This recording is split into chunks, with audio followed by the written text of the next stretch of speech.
ছাত্র পরিচয় দিতেই রোগীর স্বজনকে পেটালেন আনসার সদস্যরা। রাজশাহী মেডিকেল কলেজ হাসপাতালে ছাত্র পরিচয় দেওয়ার পর আনসার সদস্যরা এক শিক্ষার্থীকে মারধর করেছেন বলে অভিযোগ পাওয়া গেছে। ওই ছাত্রকে ৩ জন আনসার সদস্য মিলে মারধর করেন। সোমবার ২ সেপ্টেম্বর দুপুরে জরুরি বিভাগের পাশে এই ঘটনা ঘটে। এই ঘটনায় উজ্জ্বল হোসেন নামের এক আনসার সদস্যকে দায়িত্ব থেকে সরিয়ে দিয়েছেন হাসপাতাল কর্তৃপক্ষ। আরও ২ জন আনসার সদস্যের সম্পৃক্ত থাকার অভিযোগ রয়েছে। তদন্ত করে তাদের বিরুদ্ধে ব্যবস্থা নেওয়া হবে বলে জানিয়েছেন হাসপাতাল পরিচালক brigadier general AFM Shamim Ahmed. ভুক্তভোগী শিক্ষার্থীর নাম এখলাস আলী। তিনি রাজশাহী সরকারি সিটি কলেজের রাষ্ট্রবিজ্ঞান বিভাগের প্রথম বর্ষের ছাত্র।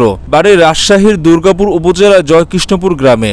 আনসার সদস্যদের হাতে মারধরের শিকার হয়ে তিনি হাসপাতাল কর্তৃপক্ষের কাছে লিখিত অভিযোগ করেছেন। অভিযোগে তিনি বলেন, তার মামা আমিরুল ইসলাম হাসপাতালে চিকিৎসাধীন। গত ২০ জুলাই মামাকে ওয়ার্ড থেকে অপারেশন নেওয়া হয়। এজন্য আনসার সদস্যদের কাছে থাকা হাসপাতালের একটি ট্রলি নিয়ে যান। নির্ধারিত সময়ের বেশিক্ষণ ট্রলি রাখার কারণে এখলাসের কাছে থেকে অতিরিক্ত টাকা নেন তারা। সোমবার আমিরুল ইসলামকে অন্য আরেকটি ওয়ার্ডে স্থানান্তর করার সিদ্ধান্ত নেন চিকিৎসকরা। তাই ওয়ার্ডের নার্সরা এখলাসকে ট্রলি আনতে বলেন। তখন এখলাস অতিরিক্ত টাকা নেওয়ার কথা নার্সদের জানান। এ সময় যে আনসার সদস্য অতিরিক্ত টাকা নিয়েছেন তার ছবি তুলে আনার পরামর্শ দেন দায়িত্বরত নার্স। দুপুরে এখলাস আনসার স্টেশনে গিয়ে ওই আনসার সদস্যের ছবি তুলেছিলেন। বিষয়টি বুঝতে পেরে আনসার সদস্যরা তাকে ধরেন এবং মোবাইল জব্দ করে ছবি ডিলিট করে ফেলেন। অভিযোগে আরও বলা হয়, আনসার সদস্যরা এখলাসের পরিচয় জানতে চান। তিনি ছাত্র পরিচয় দেন। এই পরিচয় জানার পর আনসার সদস্যরা ছাত্রকে কটাক্ষ করে অশ্লীল ভাষায় গালিগালাজ করেন। পরে ৩ জন আনসার সদস্য তাকে মারধর করেন। পরে এক সহকারী প্লাটুন কমান্ডার এখলাসকে রক্ষা করেন। বিষয়টা নিয়ে আর বাড়াবাড়ি না করতে বলেন তিনি।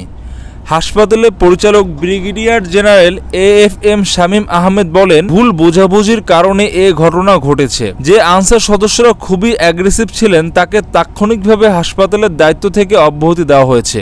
তার বিরুদ্ধে যেন বিভাগীয় ব্যবস্থা নেওয়া হয় সে নির্দেশনা আনসারের প্লাটুন কমান্ডারকে দেওয়া হয়েছে। তিনি আরও বলেন, আরও ২ জন আনসার সদস্যের ব্যাপারে অভিযোগ রয়েছে।